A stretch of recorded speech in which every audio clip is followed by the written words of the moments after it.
the world to this day. You know, I'm going to places where people don't speak the language at all, but can recite a rap lyric from my record, his record, and every other record that they feel is credible in their lives. I mean, I'm watching the music truly take over people's souls. Like, you got people who want to be in this and don't really know what direction to go monetarily, but they feel it so much that they live and breathe it every day of their lives. You know, and it's a soul connection. It's a total soul connection, no matter what color. This is the only music I truly see that don't have no color line. You know, I don't want to make this a race thing, but it's all connected, fam. It's all connected. That's his job. It's all connected. You know, it's definitely all connected because you know, this is the culture and the genre that really speaks honestly. All the other genres, you know, they talk about pretty much one dynamic. I think the only other genre that come close to hip hop is probably country music, really based on the blues. They always fucked up. Yeah. That's what I'm worried about, Mace. I'm worried about the culture. Now, you travel worldwide, so I mean, you can see the culture on a global level. But I worry about the culture maybe here domestically more so than in Africa or Asia, where education has left our youth. It's left our youth, and I feel like we're the only people left who can kind of grab this young baby generation, not even high schoolers, but younger, babies even, and give them back the culture. I agree with that, but then in conjunction with that, we need those who are more current and relevant as we speak now. Like, it's cool we got me and Bun here, but I need 2 Chainz here. You know, I need Weezy here. A3C, we had 2 Chainz here. You know, but in the same seat, not on a different day. Right. I come from the era where we was all under one roof. So there's the dynamic of the separation in the genre itself. Like, we not under one roof. Over here, you got De La, The Roots, Common, Tribe. Over here, UGK, NWA, Ghetto Boys, Too Short. And yo, I remember coming up, being with them. Same tours. I grew up with Bushwick Bill, real talk, you know, but being fans, not only just doing what we do, but being fans of one another and respecting creativity and originality and honesty in the music. Like, you know, I may never ever make a record with him, which I would love to. We've been trying to. We're gonna make that happen. But at the end of the day, we both been trying. You know what I mean? Don't get it twisted. Right. But if it never happened, I'm a fan of his music. Yes. Like, I started out a fan before I was in this, you know? And it's his music that also still give me the motivation to keep doing what I'm doing, as well as Eminem, as well as Yellow Wolf, as well as Vinny Chase, you know? It's what's touching my soul. I'm hip-hop. And if you're touching my soul like that, yo, it's giving me the inspiration to go back to the lab and do this at the age of 43 with 4 kids and grandchildren. That's it. Rap grandfather. Yeah. Rap grandfather in the building. Now, I got a question though, man. Like back then when you guys were in the game, because I was sitting on the sidelines as a fan. Doing like when you were doing contracts and shit. Nah, but still, you guys Fucking up contracts. You did the cold chilling contract, didn't you? Stop that. No shots. Turtlenecks. But how did y'all feel like putting in the time and the effort and going against the stream that was the industry, and then seeing the mass push behind Vanilla Ice? Like, what was your initial, like, honest response? The masses really wasn't really behind him like that. It was just a big check somebody had and saw the gimmick. I mean, this was the time too where people got into it and thought it was a gimmick, and we tried a few flukes here and there. I can truly say, man, I like that one record he did. Yo, that record right now is so hot. Ice Baby. That record right now is so hot.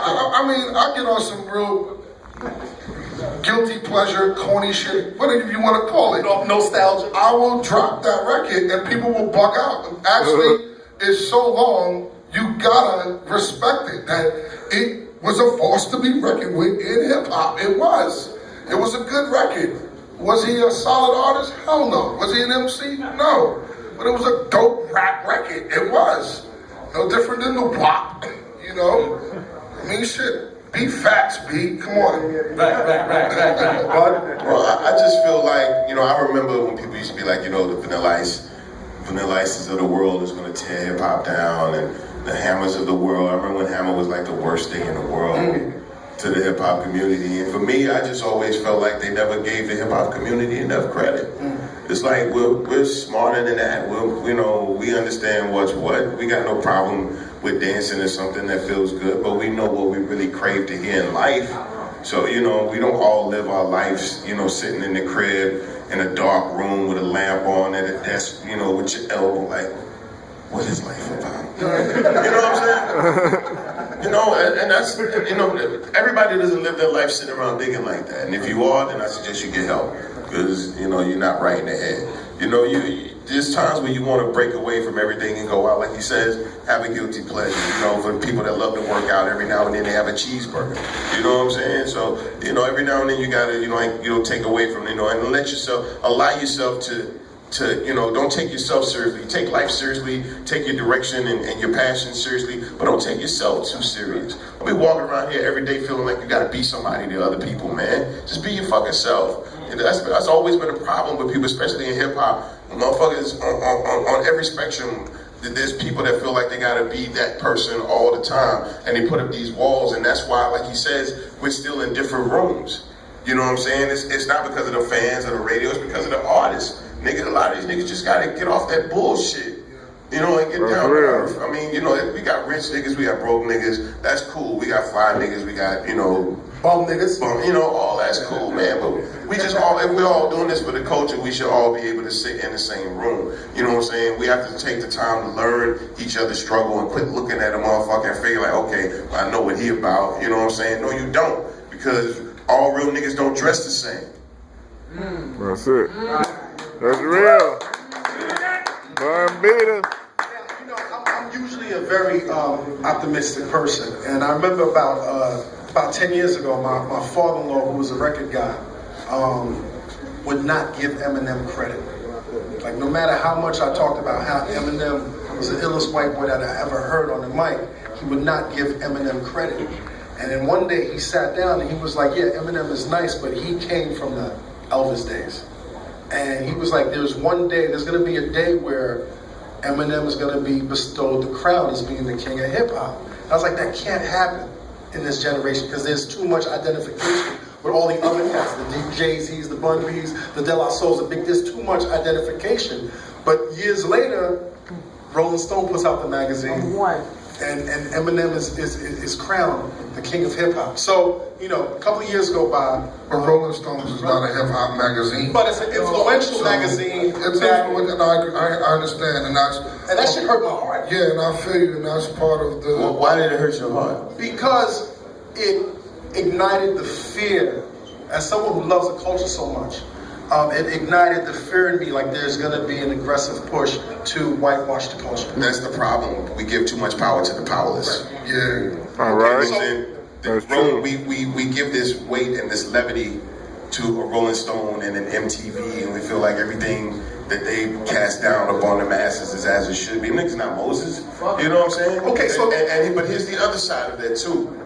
If the Rolling Stones and Eric Clapton and all these people can say Chuck Berry is the king of rock and roll, then because he was the nicest doing it, then why can't we as Black America acknowledge Eminem for being the nicest when he was the nicest? Right. I don't mean he's the nicest ever, but niggas can't sit here and tell me that at one point in hip hop, Eminem wasn't the coolest person doing it. But I agree. But maybe not today, but there was a day when nobody that rapped as good as Eminem. But what I'm saying is, we all acknowledge, I think there's nobody in this room that's not going to say that at a certain point in his career, he hit the apex of what this thing was.